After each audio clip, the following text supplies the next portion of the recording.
Dear student, myself Ajit Singh, Assistant Professor, Government Adarsh Girls College, Shahpur, Madhya Pradesh, is going to teach bacterial structure in this video lecture. Bacteria की जो structure है वो BSc first year के botany subject में first unit में हम paper first के रूप में पढ़ते हैं। तो जब भी हम बैक्टीरिया को पढ़ेंगे तो हमें पहले उसके कुछ जनरल फीचर्स देखने हैं कि बैक्टीरिया की जो जनरल स्ट्रक्चर्स है वो किस तरीके से पाई जाती है। तो हम बैक्टीरिया की स्ट्रक्चर्स जो है उसको सर्टेन कुछ वीडियो लेक्चर्स में कवर करेंगे, क्योंकि इसके अंदर बहुत सारी डाइवर्सिटी है और हमारी कोशिश होगी कि जो मेन स्ट्रक्चरल चीज़ें हैं उनको हम बहुत अच्छे तरीके से डिस्कस करके आगे बढ़ें। तो आगे बढ़ने से पहले हम यहाँ जनरल कुछ करैक्टर्स देख लेते हैं, कुछ क्या जनरल फीचर्स हैं बैक्टीरिया के। तो सबसे पहली बात तो ये कि बैक्टीरिया जो है वो एक मोनेरा किंगडम से बिलोंग करता है, क्योंकि ये एक प्रोकैरियोटिक कोशिका है। प्रोकैरियोटिक कोशिकाएं एक क्लासिफिकेशन दिया गया था आर.एच. व्हिटेकर, एक वैज्ञानिक हैं जिसको हम आगे बायोलॉजिकल क्लासिफिकेशंस में पढ़ेंगे। तो उन्होंने 5 किंगडम बनाए और 5 किंगडम में से जितनी भी प्रोकैरियोटिक कोशिकाएं थीं उन प्रोकैरियोटिक सारी कोशिकाओं को उन्होंने मोनेरा किंगडम के अंतर्गत रखा। तो ये मोनेरा किंगडम से बिलोंग करता है। इसके अंदर कोई न्यूक्लियस नहीं पाया जाता, लेकिन इसका जो डीएनए है, जैसे यहाँ पे इस कोशिका में देखो इसमें कोई न्यूक्लियस नहीं दिख रहा होगा आपको, सिर्फ डीएनए जो है सेल के अंदर पड़ा हुआ है। तो इस तरीके की व्यवस्था को कहते हैं न्यूक्लियोइड। तो यहाँ पे कोई न्यूक्लियस नहीं पाया जा रहा है, लेकिन यहाँ जो डीएनए है वो साइटोप्लाज्म में खुला पड़ा हुआ है, उसको हम न्यूक्लियोइड कहते हैं। यहाँ पे ना समसूत्री विभाजन पाया जा रहा है ना अर्धसूत्री विभाजन पाया जा रहा है। माइटोसिस मतलब समसूत्री विभाजन, मियोसिस मतलब अर्धसूत्री विभाजन। तो यहाँ ना तो समसूत्री विभाजन मिलेगा ना अर्धसूत्री विभाजन मिलेगा। यहाँ पे जो डीएनए है वो साइटोप्लाज्म में ओपन तरीके से पड़ा हुआ है और डीएनए जो है यहाँ पे डबल स्ट्रैंड, डीएस का मतलब होता है डबल स्ट्रैंड, मतलब उसमें 2 स्ट्रैंड होते हैं, 2 स्ट्रैंड होते हैं और उसकी शेप कैसी होती है, सर्कुलर होती है। तो जो डीएनए है वो डबल स्ट्रैंड सर्कुलर होता है। तो जब हम आगे इस डीएनए को डिटेल भी पढ़ेंगे, और इसके साथ किसी भी तरह की हिस्टोन प्रोटीन नहीं पाई जाती है। आप बोलोगे कि सर हिस्टोन प्रोटीन्स क्या है? तो बच्चों यूकैरियोटिक जो कोशिकाएं होती हैं वहाँ पे जो डीएनए होता है उसके साथ कुछ प्रोटीन जुड़ी होती हैं जिनको हम हिस्टोन्स प्रोटीन कहते हैं। लेकिन बैक्टीरिया के केस में इस तरह की व्यवस्था नहीं है। यहाँ पे कोई गैमेट फॉर्मेशन नहीं होगा, लेकिन यहाँ डीएनए का एक्सचेंज होगा। तो गैमेट फॉर्मेशन, गैमेट्स जो है वो सेक्सुअल प्रोडक्शन के अंतर्गत कुछ स्पेशलाइज सेल्स होती हैं जिनको हम गैमेट्स कहते हैं। यहाँ इस तरह की व्यवस्थाएं नहीं हैं, लेकिन यहाँ पे डीएनए का एक्सचेंज होगा, तो जिसको हम जेनेटिक रिकॉम्बिनेशन कहते हैं। सेल वॉल की बात करें तो यहाँ पे जो सेल वॉल है वो पेप्टाइडोग्लाइकेन की बनी होती है। पेप्टाइडोग्लाइकेन एक तरीके का पॉलीसैकेराइड है, हेटेरोपॉलीसैकेराइड है। आगे हम इसको डिटेल डिस्कस करेंगे। लेकिन एक बैक्टीरिया ऐसा है जिसके अंतर्गत सेल वॉल नहीं पाई जाती, उसको कहते हैं हम माइकोप्लाज्मा। इसके अंतर्गत 70S राइबोसोम पाए जाते हैं। 2 तरीके के राइबोसोम देखने को मिलते हैं, 70S और 80S। 80S यूकैरियोटिक सिस्टम में पाए जाते हैं, यहाँ पे 70S मिलते हैं। किसी भी तरह की मेम्ब्रेन बाउंड स्ट्रक्चर्स जैसे कि endoplasmic reticulum, Golgi body, nucleus, mitochondria, इस तरह की व्यवस्थाएं जो यूकैरियोटिक सिस्टम में पाई जा रही हैं, उस तरह की ये स्ट्रक्चर्स जो हैं ये यहाँ पे प्रोकैरियोटिक सेल के अंतर्गत नहीं पाई जा रही हैं। Mostly heterotrophic but some autotrophic, मतलब ज़्यादातर जो बैक्टीरिया होते हैं वो अपना खाना खुद नहीं बनाते, वो ऑर्गेनिक मैटर से ले रहे हैं। आगे हम इसको न्यूट्रिशन में देखेंगे। तो जो अपना खाना खुद नहीं बनाते उनको कहते हैं हेटेरोट्रॉफिक, विषम भोजी। लेकिन सम आर ऑटोट्रॉफिक, मतलब खुद खाना बनाने वाले को ऑटोट्रॉफिक कहते हैं। तो कुछ बैक्टीरिया जो हैं उसके अंतर्गत ऑटोट्रॉफिक की कैटेगरी में आते हैं। कौन से बैक्टीरिया हैं उनको भी हम आगे डिटेल डिस्कस करेंगे। बैक्टीरिया की डिस्कवरी की अगर बात की जाए तो हिस्ट्री में बहुत ज़्यादा चीज़ों को हम यहाँ पे नहीं समराइज कर रहे हैं। आगे जैसे जैसे हम चीज़ें डिस्कस करेंगे वहाँ पे ये सारी चीज़ें हमारी ऑटोमेटिकली कवर हो जाएंगी। तो बैक्टीरिया की डिस्कवरी का क्रेडिट जाता है एंटोनी वैन ल्यूवेनहॉक। 1676 में इन्होंने कुछ स्ट्रक्चर्स देखी दांतों के इनेमल में। एक्चुअली ये एक लेंस का बिजनेस करते थे, तो ये जो है अपने दांतों के इनेमल को निकाल के लेंस में देखते रहते थे। तो इन्होंने कुछ इनेमल में कुछ लिविंग स्ट्रक्चर्स देखी जिनको इन्होंने एनिमेलक्यूल कहा, और बाद में इन्हीं एनिमेलक्यूल को एहरेनबर्ग, C.G. एहरेनबर्ग, गॉटफ्राइड, क्रिश्चियन गॉटफ्राइड एहरेनबर्ग ने 1876 समथिंग में उसको बैक्टीरिया नाम दिया। ठीक है, तो ये कुछ सर्टेन कैरेक्टर्स थे जो बैक्टीरिया से जुड़े हुए हैं। अब अगर हम बैक्टीरिया की स्ट्रक्चर और शेप की बात करें, तो बैक्टीरिया की जो स्ट्रक्चर है इसको लेके दो टर्मिनोलॉजी यहाँ हमारे सामने आती हैं। पहला है मोनोमॉर्फिक, राइट, कि अगर बैक्टीरिया सिंगल शेप में है, वो उसकी शेप कांस्टेंट है, फिक्स है, बदल नहीं रहा है, तो इस तरीके के बैक्टीरिया को हम शेप कहते हैं। बाहर से जैसा दिख रहा है, तो बाहर से बैक्टीरिया कैसा दिख रहा है, अगर एक ही शेप का दिख रहा है, एक उसकी साइज शेप फिक्स है, तो उसको कहते हैं हम मोनोमॉर्फिक, एक रूपी। और अगर उसकी साइज और शेप फिक्स नहीं है, वो वेरिएबल है, एक से ज़्यादा शेप में पाया जा रहा है, तो उसको कहते हैं हम प्लियोमॉर्फिक, राइट। तो मोनोमॉर्फिक और प्लियोमॉर्फिक। अब इसमें अगर हम थोड़ा सा और डिटेल देखें, तो मोनोमॉर्फिक जो है उसको हम फर्दर कि वो किस तरह की शेप का दिख रहा है, उसकी शेप तो हमने फिक्स कर दी मोनोमॉर्फिक में, लेकिन वो शेप दिख कैसे रही है, तो इसके आधार पर मोनोमॉर्फिक को हम कुछ कैटेगरीज में क्लासिफाई करते हैं। जैसे कोकाई, अगर बैक्टीरिया की शेप इस तरीके की स्पेरिकल है, गोल है, तो उसको हम कहते हैं कोकाई। अगर वो रॉड शेप है तो उसको कहते हैं बेसिलाई, राइट। अगर वो कॉमा शेप है तो उसको कहते हैं विब्रियो, राइट, इस तरीके से। अगर वो स्पाइरल है, सांप जैसी स्ट्रक्चर है, देखिए इस तरीके से स्पाइरल है, तो उसको कहते हैं स्पाइरिला, राइट। तो ये कुछ टर्मिनोलॉजी हैं जो हम मोनोमॉर्फिक बैक्टीरिया के केस में यूज करते हैं। इसके बाद प्लियोमॉर्फिक, जिनकी शेप फिक्स नहीं है, जैसे माइकोप्लाज्मा है, एल्फॉर्म बैक्टीरिया है, ये कुछ प्लियोमॉर्फिक बैक्टीरिया के एग्जाम्पल्स हैं। यहाँ पे एक टर्म आया है एल्फॉर्म बैक्टीरिया। एल्फॉर्म बैक्टीरिया किसको कहते हैं बच्चों, जैसे एक नॉर्मल बैक्टीरिया है जिसकी शेप जो है वो फिक्स है। अब जब शेप फिक्स है तो उसको हम मोनोमॉर्फिक कहते हैं। अगर उसके अंदर हम लाइसोजाइम एंजाइम डाल दें, तो लाइसोजाइम एंजाइम क्या करता है, बैक्टीरिया की जो सेल वॉल होती है उसको डिग्रेड कर देता है। तो जब इसकी सेल वॉल डिग्रेड हो जाएगी तो वहाँ से सेल वॉल हट जाएगी, तो बैक्टीरिया विदाउट सेल वॉल। अब जब इसके चारों तरफ सेल वॉल नहीं रही, तो सेल वॉल के कारण इसकी शेप फिक्स थी, इसलिए ये पहले मोनोमॉर्फिक था। लेकिन अब चूंकि आप सेल वॉल हटा चुके हो, तो बिना सेल वॉल के जैसे ही ये होगा, अब इसकी शेप कन्वर्ट हो रही है, फिक्स नहीं है, वेरिएबल है, बदल रही है। इसी को हम एल्फॉर्म बैक्टीरिया कहते हैं। ठीक है, इसके अलावा अब बैक्टीरिया जो है उसको आपको अगर स्टडी करना है, तो पहले उसको विजुलाइज करना पड़ेगा, उसको देखना पड़ेगा कि बैक्टीरिया जो है वो उसकी स्ट्रक्चर कैसी है, किस तरीके की चीज़ें उसमें पाई जा रही हैं। तो आंखों से तो उसको देख नहीं सकते, तो इसका मतलब बैक्टीरिया को विजुलाइज करने के लिए कुछ टेक्निक्स यहाँ पे डेवलप की गई हैं, तो उनको कहते हैं स्टेनिंग टेक्निक्स, जिससे हम कलर के माध्यम से वहाँ हम उसकी प्रेजेंस को बताएं कि यहाँ पे बैक्टीरिया जो है वो है। तो इसमें दो टेक्निक्स, स्टेनिंग टेक्निक जो है वो बहुत ज़्यादा यूज होती हैं। एक तो ग्राम स्टेनिंग और एक acid fast staining. Gram staining जो है, एक वैज्ञानिक हुए हैं हैंस क्रिश्चियन ग्राम, SC ग्राम, 1884 में उन्होंने इस स्टेनिंग टेक्निक्स को जो है डिस्कवर किया।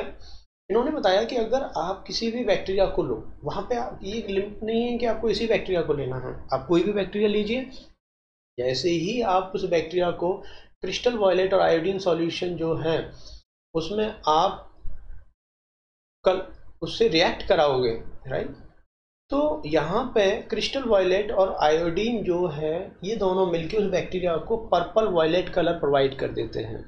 यहाँ पे जो आयोडीन है, ऐसा नहीं है कि क्रिस्टल वॉयलेट अकेला उस बैक्टीरिया को कलर नहीं दे सकता था। अगर आप यहाँ पे आयोडीन यूज नहीं करते तो कलर फिर भी आता पर्पल वॉयलेट। तो क्वेश्चन उठता है फिर आयोडीन सॉल्यूशन इसके साथ क्यों यूज किया जा रहा है। तो आयोडीन जो है वो एक मॉर्डेंट के रूप में यूज किया जा रहा है। मॉर्डेंट कहते हैं बच्चों कि ये क्रिस्टल वॉयलेट की कलर इंटेंसिटी को बढ़ा देता है। अगर आप क्रिस्टल वॉयलेट सिंगल यूज कर रहे हो, उसके साथ आयोडीन नहीं मिला रहे हो, तो कलर तब भी आपको पर्पल वायलेट मिलेगा, लेकिन कलर की जो इंटेंसिटी होगी, तीव्रता होगी, वो बहुत अच्छा कलर नहीं आएगा। इसीलिए यहाँ पे आयोडीन सॉल्यूशन यूज करते हैं। इस तरीके के कंपाउंड जो दूसरे कंपाउंड की कलर इंटेंसिटी को बढ़ाते हैं, उनको मॉर्डेंट कहते हैं। तो ये क्वेश्चन जो है बड़ा इंपॉर्टेंट है। पर्पल वायलेट जो कलर आ गया, सारे बैक्टीरिया, कोई सा भी बैक्टीरिया हो, अब उसमें डी कलरिंग एजेंट, चाहे तो वहाँ पे आप अल्कोहल यूज कर सकते हो, चाहे वो एसीटोन यूज कर सकते हो। तो वहाँ पे जैसे ही आपने अल्कोहल यूज किया, तो कुछ बैक्टीरिया ने तो अपने कलर को मेंटेन रखा। तो जब मेंटेन रखा तो इसको हमने ग्राम पॉजिटिव बैक्टीरिया कहा। लेकिन कुछ बैक्टीरिया अपने कलर को लूज कर गए, और जो लूज कर गए उनको ग्राम नेगेटिव बैक्टीरिया कहा। और ग्राम नेगेटिव बैक्टीरिया ने कलर लूज कर दिया, लेकिन अगर हमें फिर भी उसको विजुलाइज करना है तो उसको हम काउंटर स्टेनिंग सैफ्रेनिन से करते हैं, क्योंकि यहाँ पे तो कलर वो लूज कर चुका है और हमें अगर उसको विजुलाइज करना है तो हमें कोई सा कलर देना पड़ेगा। तो यहाँ पे सैफ्रेनिन जो है वो यूज किया जाएगा और उससे उसको फाइनली रेड या पिंक कलर मिलेगा। ठीक है, तो ग्राम स्टेनिंग जो टेक्निक्स हैं, ये सेल वॉल की थिकनेस, डिफरेंट थिकनेस के कारण यहाँ पे ये शो करते हैं बैक्टीरिया। इसीलिए ये लिखा गया है कि it occur due to physical property of cell wall. अब ग्राम पॉजिटिव और ग्राम नेगेटिव में सेल वॉल को लेके क्या डिफरेंस है, वो आगे हम बैक्टीरियल सेल वॉल में डिस्कस करेंगे। ये पॉइंट आपको ध्यान रखना है कि ये किसी केमिकल नेचर के कारण नहीं है, ये उसकी डिफरेंट थिकनेस के कारण है। क्योंकि ग्राम पॉजिटिव में जो सेल वॉल है वो थोड़ी सी ज़्यादा थिक होती है, ग्राम नेगेटिव में थिक कम होती है।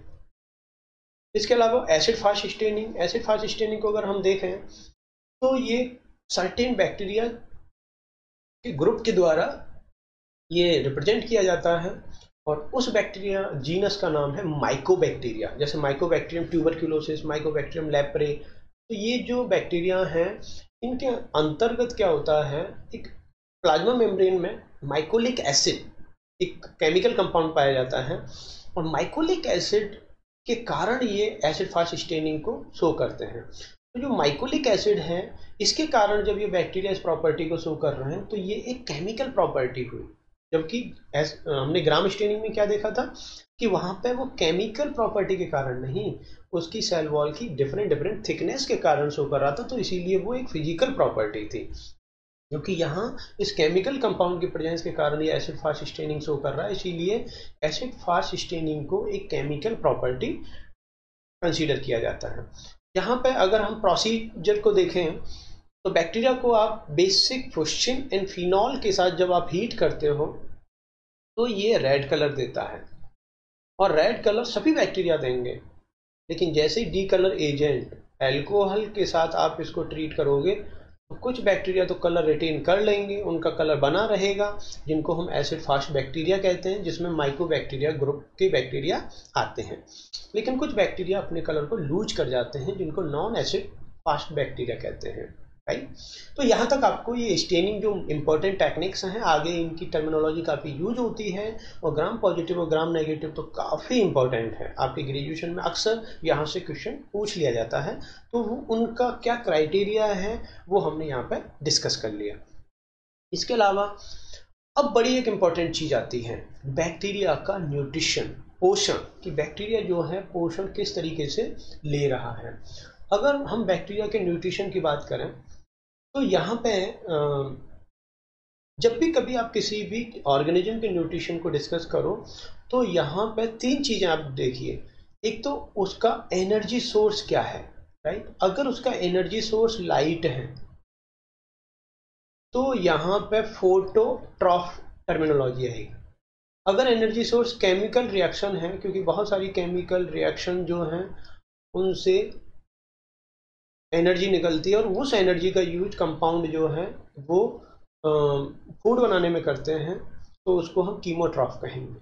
अगर कार्बन सोर्स CO2 है तो ऑटोट्रॉफ कहेंगे।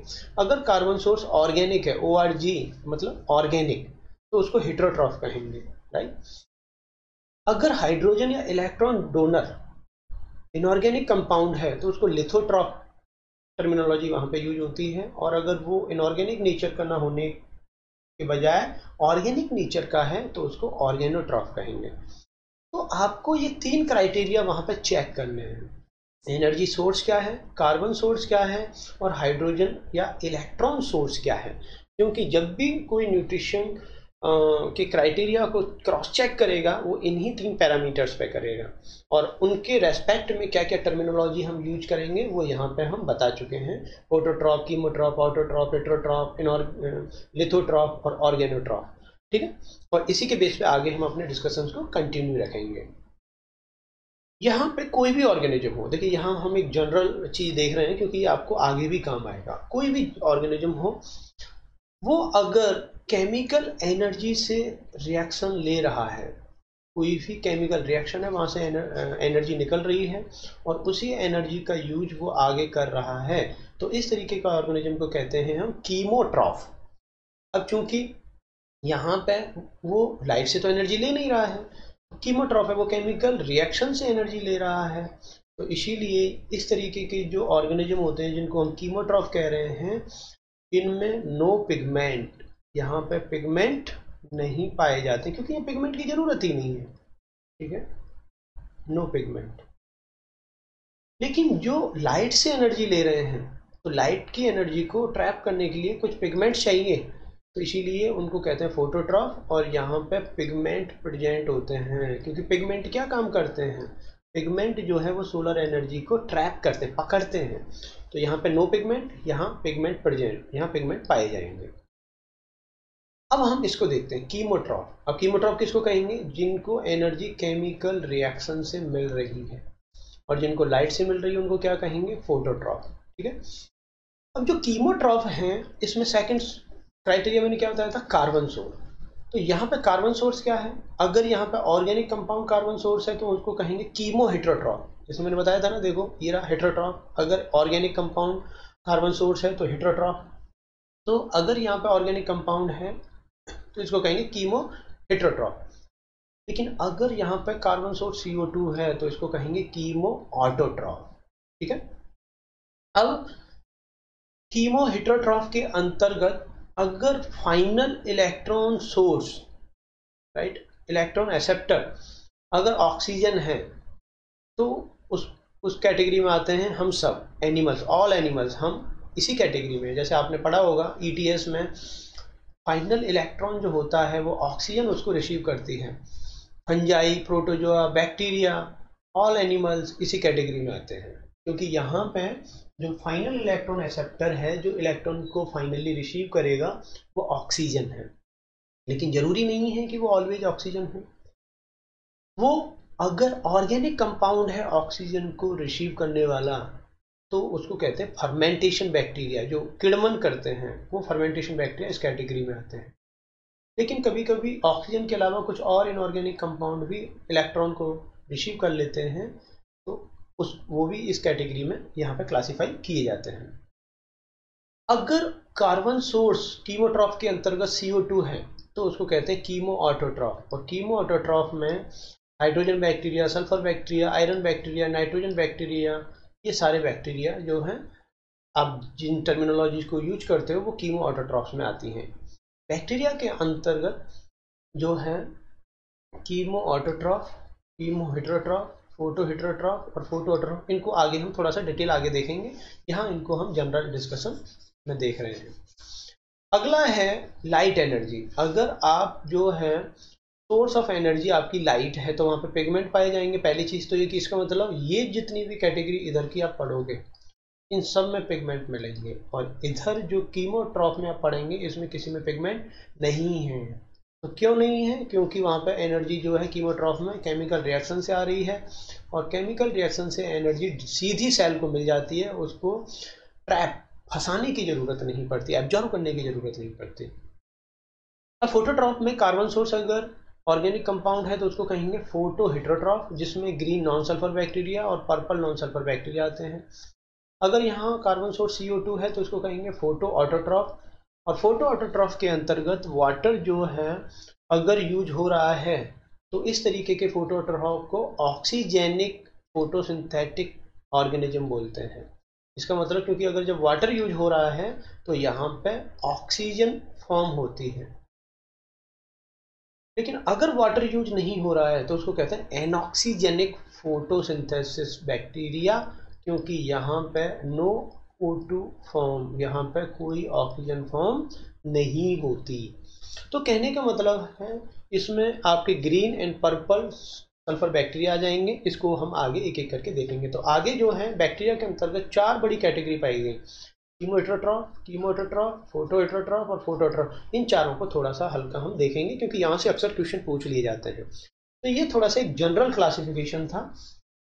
तो आपको कभी भी अगर किसी भी की न्यूट्रिशन को देखना है तो आप जो है इस तरीके से ऊपर से नीचे की तरफ आइए। एनर्जी सोर्स क्या है उसके बेस पे डिसाइड करिए, कार्बन सोर्स क्या है उसके बेस पे देखिए, हाइड्रोजन या इलेक्ट्रॉन सोर्स क्या है उसके बेस पे देखिए। ठीक है, तो इस तरीके से आप न्यूट्रिशन की स्टडी कर सकते हो, ये पता कर सकते हो कि पर्टिकुलर जो ऑर्गेनिज्म है वो किस कैटेगरी से बिलोंग कर रहा है। जैसा कि मैंने बताया कि हम बैक्टीरियल न्यूट्रिशन को थोड़ा सा और यहाँ पर देखेंगे। तो जो सबसे ज़्यादा 4 कैटेगरी पाई जा रही है उसमें पहली कैटेगरी जो हम देख रहे हैं वो है फोटोलिथो ऑटोट्रॉफ। ठीक है, तो फोटोलिथो ऑटोट्रॉफ, तो देखिए यहाँ पर फोटो वर्ड आ रहा है तो एनर्जी सोर्स क्या हुआ, लाइट। यहाँ पे ऑटोट्रॉफ टर्मिनोलॉजी यूज हुई है, इसका मतलब कार्बन सोर्स क्या है, CO2, और लिथो, तो यहाँ पे जो हाइड्रोजन या इलेक्ट्रॉन सोर्स है उसकी नेचर क्या है, इनऑर्गेनिक नेचर है। तो फोटोलिथो ऑटोट्रॉफ जो बैक्टीरिया होते हैं इनको शॉर्ट में हम PLA बैक्टीरिया भी बोल सकते हैं। तो फोटोलिथो ऑटोट्रॉफ बैक्टीरिया के अंतर्गत 2 बैक्टीरिया बड़े इंपॉर्टेंट हैं, पर्पल सल्फर बैक्टीरिया और ग्रीन सल्फर बैक्टीरिया, राइट। तो जो पर्पल सल्फर बैक्टीरिया हैं इनकी, अब चूंकि ये फोटोट्रॉफ है और मैंने बताया था कि फोटोट्रॉफ के अंदर पिगमेंट्स पाए जाएंगे, तो यहाँ पे जो पिगमेंट्स पाए जाते हैं वो बैक्टीरियो परप्यूरिन एक पिगमेंट होता है, वो यहाँ पे मिलेगा। इसके अलावा यहाँ हाइड्रोजन या इलेक्ट्रॉन सोर्स को अगर हम देखें तो इनऑर्गेनिक सल्फर जो है वो यहाँ पे हाइड्रोजन या इलेक्ट्रॉन सोर्स, H मतलब हाइड्रोजन और E माइनस मतलब इलेक्ट्रॉन, ये एक मतलब एक रिप्रेजेंटेशन का एक कोड है, आप इसको ध्यान रखें। तो H या हाइड्रोजन और E माइनस मतलब इलेक्ट्रॉन, तो इन दोनों का जो सोर्स है यहाँ पे इनऑर्गेनिक सल्फर है। पर्पल सल्फर बैक्टीरिया के अंतर्गत 2 बैक्टीरिया बहुत ज़्यादा कॉमन है, एक तो क्रोमेशियम और एक थायोस्पाइरिलम, राइट। फोटोलिथो ऑटोट्रॉफ में जो दूसरा बैक्टीरिया हम पढ़ते हैं वो है ग्रीन सल्फर बैक्टीरिया। इसके अंतर्गत जो पिगमेंट पाया जाता है वो है बैक्टीरियो वर्डिन, ये क्लोरोबियम क्लोरोफिल, ये 2 पिगमेंट्स पाए जाते हैं। इसमें हाइड्रोजन या इलेक्ट्रॉन सोर्स को अगर हम देखें तो ये हाइड्रोजन सल्फाइड H2S होता है, और इसमें अगर हम एग्जाम्पल को देखें तो ये है क्लोरोबियम। तो ये बड़े ही बहुत ज़्यादा कॉमन ये नाम आपको आगे सुनने को मिलेंगे, तो आपको ये पॉइंट्स जो हैं वो ध्यान रखने हैं। दूसरा जो बैक्टीरियल कैटेगरी है वो है photoorganoheterotroph, POH bacteria. तो फोटो वर्ड आ रहा है, इसका मतलब एनर्जी सोर्स क्या हुआ है यहाँ पे, लाइट, ये तो क्लियर है। कार्बन सोर्स जो है, अब देखिए यहाँ पे हेटेरोट्रॉफ वर्ड आ रहा है तो इसका मतलब कार्बन सोर्स यहाँ इनऑर्गेनिक CO2 नहीं है, क्या है, ऑर्गेनिक कंपाउंड है। और हाइड्रोजन या इलेक्ट्रॉन सोर्स जो है वो यहाँ पे ऑर्गेनो वर्ड आ रहा है, इसीलिए यहाँ पे ऑर्गेनिक कंपाउंड है, मतलब यहाँ पे कार्बन सोर्स भी ऑर्गेनिक कंपाउंड है और हाइड्रोजन या इलेक्ट्रॉन सोर्स भी ऑर्गेनिक कंपाउंड है। बच्चों एक चीज़ यहाँ पे आपको ध्यान रखनी है कि ऑर्गेनिक कंपाउंड का मतलब क्या होता है, वो कंपाउंड जो सिर्फ कार्बन और हाइड्रोजन से बने हों उनको ऑर्गेनिक कंपाउंड कहते हैं। तो फोटो ऑर्गेनो हेटेरोट्रॉफ को अगर हम देखें तो यहाँ पे 2 टाइप के बैक्टीरिया बहुत ज़्यादा कॉमन होते हैं, पर्पल नॉन सल्फर बैक्टीरिया और green non sulphur bacteria, right. Purple non sulphur bacteria के अंदर जो पिगमेंट्स पाए जाते हैं वो है बैक्टीरियो परप्यूरिन, और ग्रीन नॉन सल्फर बैक्टीरिया के अंदर जो पिगमेंट पाए जाते हैं वो है बैक्टीरियो वर्डिन। पिगमेंट्स वही हैं जो इससे पहले पर्पल बैक्टीरिया में पाए जा रहे थे और ग्रीन बैक्टीरिया में पाए जा रहे थे।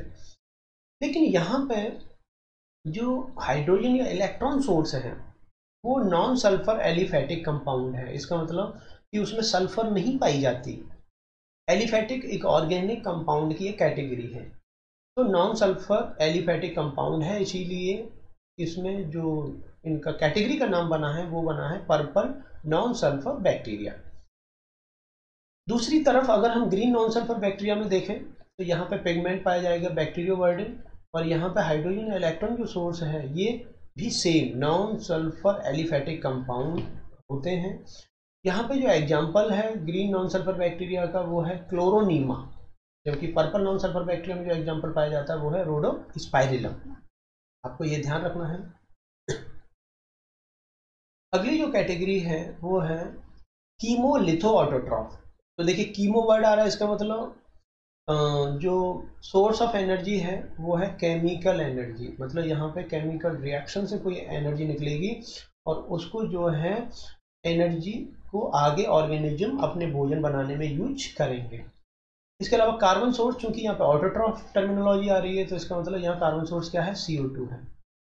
उसके बाद यहाँ पे हाइड्रोजन या इलेक्ट्रॉन सोर्स, लिथो एक टर्मिनोलॉजी यूज हुई है तो इसका मतलब inorganic, right. Chemolitho autotroph, CLA bacteria के अंतर्गत जो बैक्टीरिया आते हैं वो है हाइड्रोजन बैक्टीरिया। ये क्या करता है, हाइड्रोजन को ऑक्सीडेशन करेगा वाटर में, तो हाइड्रोजन के साथ जैसे ही ये ऑक्सीजन जोड़ेगा तो वो वाटर में कन्वर्ट हो जाएगा और एनर्जी रिलीज होगी। ई मतलब एनर्जी, और इस एनर्जी का यूज ये खाना बनाने में करेगा। हाइड्रोजन बैक्टीरिया के अंतर्गत अगर हम एग्जांपल देखें तो वो है हाइड्रोजिनोमोनास। नाइट्रीफाइंग बैक्टीरिया नाइट्राइट को नाइट्रेट में कन्वर्ट कर देते हैं, यहाँ पे भी एनर्जी निकलेगी और इस एनर्जी का यूज ये खाना बनाने में करते हैं, जिसमें नाइट्रोसोमोनास, नाइट्रोबैक्टर, ये बहुत ज़्यादा कॉमन बैक्टीरिया आते हैं। सल्फर बैक्टीरिया जो क्या है, सल्फर और H2O3-2 को सल्फेट में कन्वर्ट कर देते हैं, यहाँ भी एनर्जी ये रिलीज करते हैं और इस एनर्जी का यूज ये भोजन बनाने में करेंगे। जैसे बैगियाटोआ, थायोबैसिलस बहुत ही कॉमन सल्फर बैक्टीरिया हैं। आयरन बैक्टीरिया Fe+2 को Fe+3 में ये कन्वर्ट कर देते हैं, यहाँ भी ये एनर्जी रिलीज करेंगे और इसका यूज, इस एनर्जी का यूज ये खाना बनाने में करते हैं। तो फेरोबैसिलस और लेप्टोथ्रिक्स बहुत कॉमन यहाँ पे बैक्टीरिया इस कैटेगरी से बिलोंग करते हैं। अमोनिफाइंग बैक्टीरिया भी कीमोलिथो ऑटोट्रॉफ नेचर के होते हैं। इसके अलावा जो लास्ट कैटेगरी है वो है कीमो ऑर्गेनो हेट्रोट्रॉफ। देखिए वर्ड से कैच करिए, कीमो इसका मतलब सोर्स ऑफ एनर्जी क्या है, केमिकल एनर्जी है, राइट। तो केमिकल जो एनर्जी है वो यहाँ पे भोजन बनाने में यूज हो रही है। अब चूंकि केमिकल एनर्जी है तो यहाँ पे कोई पिगमेंट्स नहीं पाया जाएगा। उसके अलावा कार्बन सोर्स जो है, क्योंकि यहाँ ऑर्गेनो वर्ड आ रहा है इसीलिए कार्बन सोर्स क्या हुआ, ऑर्गेनिक कंपाउंड हुआ। उसके बाद हाइड्रोजन इलेक्ट्रॉन सोर्स, सॉरी यहाँ पे हेट्रोट्रॉफ वर्ड आ रहा है इसीलिए यहाँ पे कार्बन सोर्स क्या हुआ, ऑर्गेनिक कंपाउंड हुआ। और यहाँ पे ऑर्गेनो टर्मिनोलॉजी भी यूज हो रही है, इसका मतलब यहाँ हाइड्रोजन या इलेक्ट्रॉन सोर्स क्या हुआ, यहाँ पे ऑर्गेनिक कंपाउंड हुआ। तो कीमो ऑर्गेनो हेट्रोट्रॉफ में 3 तरीके के बैक्टीरिया पाए जाते हैं, सैप्रोफाइटिक मृतभोजी, सिम्बायोटिक बैक्टीरिया सहजीवी जीवाणु, और पैरासाइटिक परजीवी। तो सैप्रोफाइटिक बैक्टीरिया उनको कहते हैं बच्चों, ये सबसे ज़्यादा पाए जाने वाले बैक्टीरिया होते हैं जो जैसे सड़ी गड़ी चीज़ें होती हैं, जैसे आपने बाहर कुछ गंदा फेंक दिया या बाहर रोटी फेंक दी तो उसमें जो है जो ऑर्गेनिक मैटर है उससे जो बैक्टीरिया है वो अपना भोजन लें, तो ये मोस्ट कॉमन कैटेगरी है। Obtain food from dead organic matter, dead organic matter कहते हैं कि जो मरा हुआ हमारे चारों तरफ कोई भी लिविंग चीज़ जो अब मर चुकी है, जिसमें लाइफ नहीं है या लाइफ है भी, तो उससे जो है जो भी अगर आप भोजन लेते हो तो वो कंबाइंड तरीके से उसको ऑर्गेनिक मैटर कहते हैं। हमारे चारों तरफ जो भी लिविंग चीज़ें हैं वो ऑर्गेनिक मैटर है, अगर कोई भी चीज़ मर जाती है तो वो डेड ऑर्गेनिक मैटर में कन्वर्ट हो जाती है। तो ये बैक्टीरिया डेड ऑर्गेनिक मैटर से अपना न्यूट्रिशन लेते हैं। इसके अलावा सिम्बायोटिक बैक्टीरिया, सिम्बायोटिक बैक्टीरिया कहते हैं जो किसी के साथ इस तरीके से रहें कि जिसके साथ रह रहे हैं उसको भी बेनिफिट दे रहे हैं और बदले में उससे बेनिफिट ले रहे हैं। तो इस तरीके के बैक्टीरिया में जैसे राइजोबियम है, ये दाल फैमिली की जड़ों में पाए जाते हैं और ये सिम्बायोटिक बैक्टीरिया की कैटेगरी में आते हैं। तो ये बैक्टीरिया भी कीमो ऑर्गेनो हेट्रोट्रॉफ, क्योंकि ये बदले में बैक्टीरिया को नाइट्रोजन जो है वो नाइट्रेट में कन्वर्ट करके दे रहे हैं और बदले में उस प्लांट से भोजन ले रहे हैं, जो भोजन ले रहे हैं वो ऑर्गेनिक फॉर्म में ले रहे हैं, इसीलिए ये हेट्रोट्रॉफ है। पैरासाइटिक बैक्टीरिया, पैरासाइटिक बैक्टीरिया जो है वो लिविंग टिश्यू से अपना फूड लेते हैं और बदले में जिस ऑर्गेनिज्म के लिविंग टिश्यू से ये फूड ले रहे हैं उसको वो कुछ ना कुछ नुकसान पहुंचाते हैं, इसीलिए जिस लिविंग टिश्यू से ये ले रहे हैं, जिस ऑर्गेनिज्म के लिविंग टिश्यू से ले रहे हैं उसको होस्ट कहते हैं और ये पैरासाइट कहलाते हैं। तो पैरासाइटिक बैक्टीरिया में जैसे अगर हम देखें तो डिजीज कॉजिंग जो भी बैक्टीरिया हैं जो बीमारियां फैला रहे हैं वो पैरासाइटिक बैक्टीरिया कहलाते हैं, जैसे साल्मोनेला टाइफी है, विब्रियो कॉलेरा है, सारे के सारे पैरासाइटिक बैक्टीरिया हैं।